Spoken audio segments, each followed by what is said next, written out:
AP ప్రభుత్వం ఇటీవల ప్రతిష్టాత్మకంగా నిర్వహించిన విద్యార్థుల తల్లిదండ్రులు ఉపాధ్యాయుల సమావేశం మెగా పీటీఎం గిన్నిస్ ప్రపంచ రికార్డు సాధించింది. మెగా పీటీఎం నుంచి సేకరించిన డేటాను ఆడిట్ చేసిన తర్వాత ఈ రికార్డును గిన్నిస్ బృందం ధృవీకరించింది.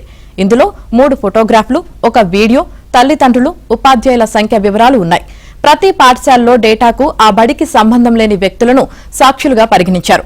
గిన్నిస్ వరల్డ్ రికార్డ్స్ సంస్థ నియమించిన 40 మందికి పైగా ఆడిటర్లు 61,000 పాఠశాలల నుంచి సమీకరించిన డేటాను విశ్లేషించారు.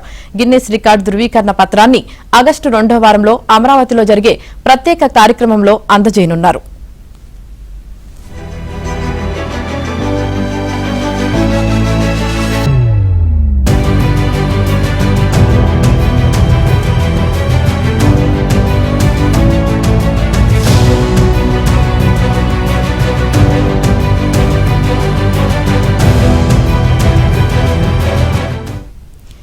ఈ నెల 10న రాష్ట్ర వ్యాప్తంగా జరిగిన మెగా పీటీఎంలో 53.4 లక్షల మంది తల్లిదండ్రులు, ఉపాధ్యాయులు పాల్గొన్నారు.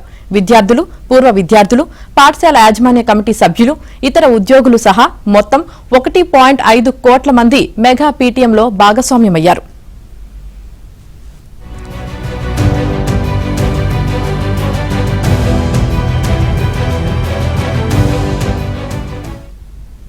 మెగా పీటీఎం 2.0 గిన్నిస్ ప్రపంచ రికార్డు సాధించడంపై విద్యాశాఖ మంత్రి లోకేష్ సంతోషం వ్యక్తం చేశారు. ఇది ఉపాధ్యాయులకు అంకితమని పేర్కొన్నారు. జాతీయ విద్యా విధానం 5వ వార్షికోత్సవం ఒక రోజు ముందు మెగా పీటీఎం గిన్నిస్ రికార్డు సాధించడం ఆనందంగా ఉందన్నారు.